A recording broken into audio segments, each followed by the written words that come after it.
Hey, Big Rich here. So today I'm going to show you how to drywall.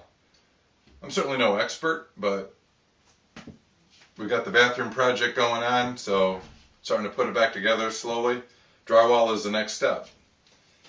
So I got this wall, of course, I like to make things difficult being Big Rich. Nothing's ever easy. The first piece of drywall that I'm hanging in this bathroom is going to be one of the most complicated, of course, right? I got a switch back here. I got a heating vent. I got this window that I've got to cut out. I've already cut the drywall short to match up with, one of the studs. So then I got switches as I go up here and more windows. So I'm sure I'll be working on this a while. Alright, so the first thing that you want to do with your drywall, and I have mine leaning against the wall just to make it easier to video and show you what's going on. You can lay it on the floor or lean it against an opposing wall somewhere. But you need to lay out where the holes need to be. So I've already done some of that. I actually pushed the drywall all the way back into the corner into its position, and then I measured from that corner in the drywall and marked. So measured back in the corner, I measured to the edge of the switch box, measured to the edge of the switch box down in here, and you can't really see it, but let's look at this one here. So going to the corner, the switch box is at 35 and I'll just say 5/16. So I'll take off an eighth of an inch or so gap around that just to make it an easier fit and make the opening for the switch box a little bigger. So you can see it on the board here. I actually have the width of the switch box. I have the height laid out. I've actually got to put a dimension down here, right? So this is the height from the floor, right? Or the height from the bottom, however you want to do it. I measured from the floor and came up. And now I'm going to actually go in and measure the height of the switch box that I need to cut. So the height of the switch box is about 3.5, right? A little over, probably 3 5/8. So I'm going to cut the bottom of this down about 3.5 from the top. So measure twice, cut once. I screw that up all the time. So more like 3 3/4. All right, so I'm going to come down from the mark here and measure 3 3/4. That'll be 6 3/4, starting with the 3 here. So, all right, so I got my switch box that I'm going to cut out, right? And again, so you want to repeat that for any vents, ducts, any other switch openings. I'm actually going to put this drywall up first without cutting out the notch for the window here. I have a spacer piece that actually goes in. I want to see where that goes and lay it out, and then I'm going to notch the drywall according to that spacer piece. I'll come just inside of that. All right, now we'll take my square and just finish laying it out. So we'll square it off across the top of the drywall here. Get to an edge. Of course, this assumes that the electrical box is square on the wall, right? And this one here, we're just going to eyeball it to the top edge of the drywall and get it about close, right? Nothing real accurate there. Normally, if it was a longer cut, I would do 2 marks, and I'm going to do the same thing down on this one down here.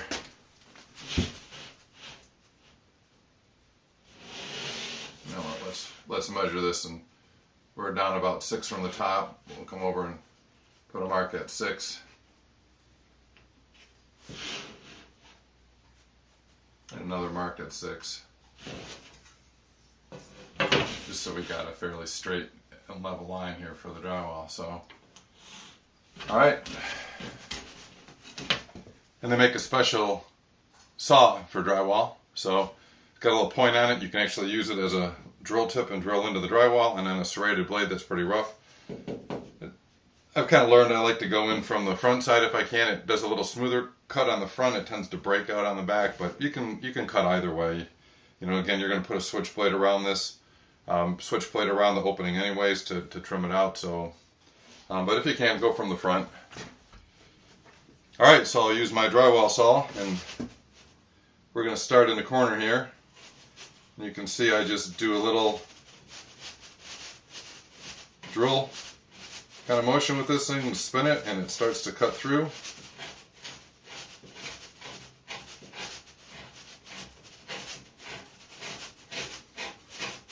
Again, you can use a drill. There's a lot of tools you can use to cut, and then it's a pretty rough cut with this blade.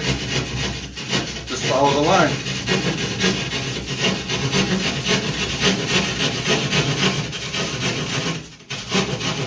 Go to the corner here, and we'll go vertical.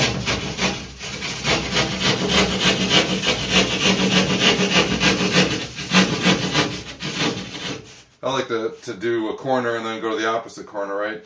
Then I can cut in two directions from that corner. Again, using the tip.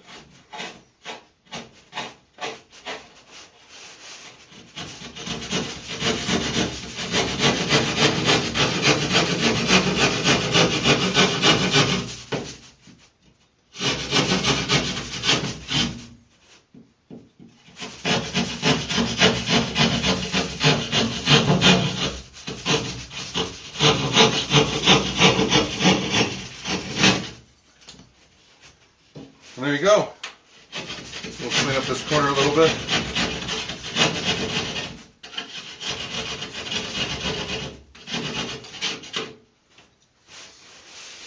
Hole cut for the switch plate. And as usual, Big Rich, measure twice, measure 3 times, measure 4 times. I'm looking at this opening and I'm looking at that switch plate. It ain't big enough.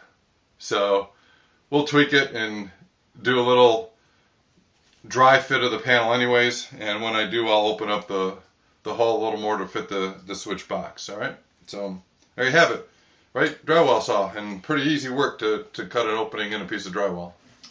Alright, got the first piece of drywall in, dry cut. Piece number 2, by the way, Big Rich, measure 4 times, cut once, right? First one was cut wrong. So we got the switch cut out, we got the heater vent cut out. Again, you can't really see it, but I actually cut the length to finish off on a stud down there, so it's covering half the stud. The other piece of drywall will do the other half of the stud. So now we'll take the drywall back down off the wall, and I like to glue the drywall, so I'm going to glue it, and then we'll use drywall screws and put drywall screws into the drywall. So let's take the drywall off, and we'll gotta move the camera out of the way. We'll come back and start the gluing process. Alright, so got the drywall cut, got it dry fitted in. Time to caulk.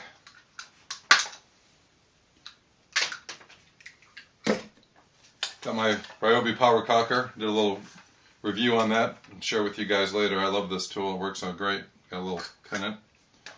So again, I like to glue the drywall when I put it up. I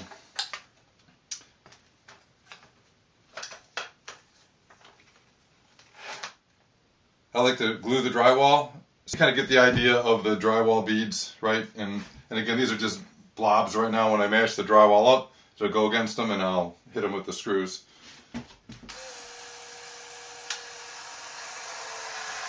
I'm going to do along the windowsill here.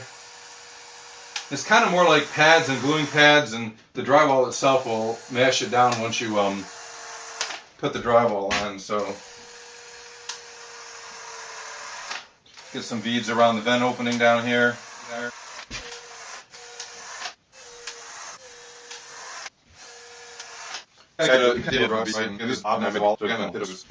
So the other thing I like to do is I like to go along the floor and just mark the joists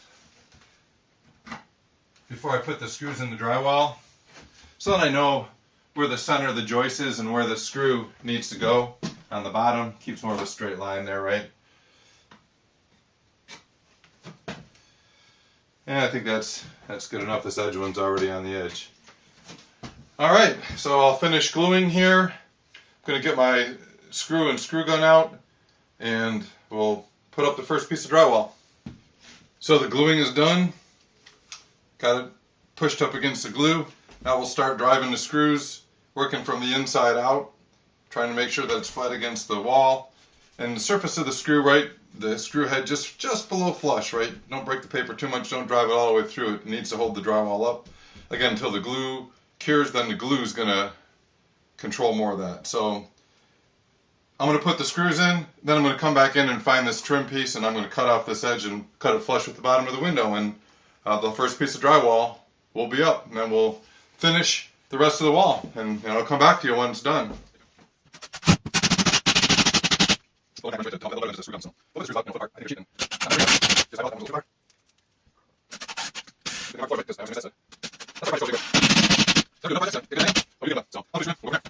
Another use for the Ryobi saw is I got this drywall that I got to cut out here, and it's kind of a blind corner. I can't really get a saw in there to cut it. I framed it over the window, and the same thing back on this back edge. I actually have a ledge that eventually is going to get the ledge to a window, and so I'm actually just using the saw. I've drawn a line, but the saw is just cutting through and following along the edge of the top of the sill here. Nice clean line.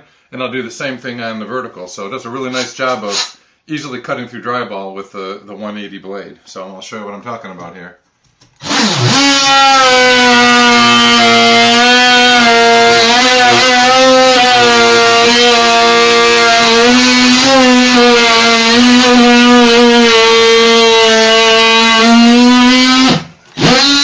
We'll go make sure I got it all.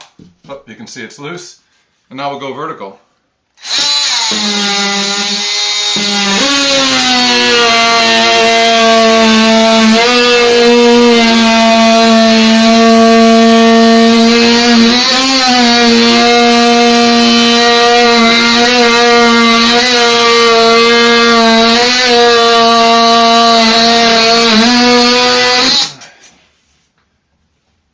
Easy as that. It works great. And then I have one back in, and I can trim along. Then I can go back in and I can actually just trim along the edge if I want to, which I'm going to do here, so that the sill sits flush. So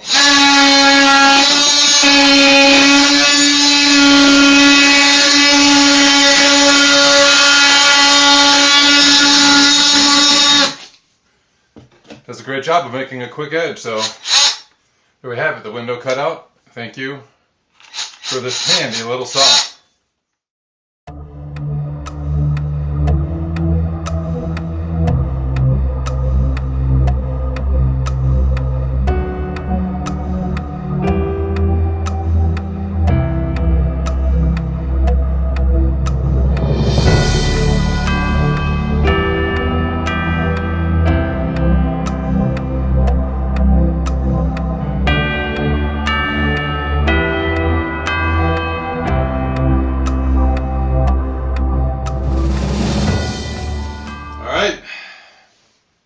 So there you have it.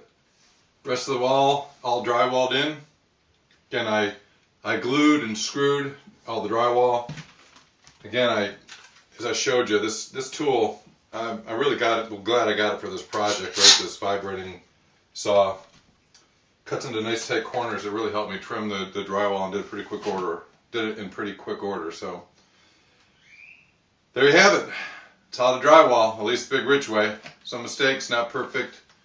But you know what? A little tape, a little mud, and I think that will take care of it. So, drywall in a bathroom. That's the sitch with Big Rich. Make sure to subscribe.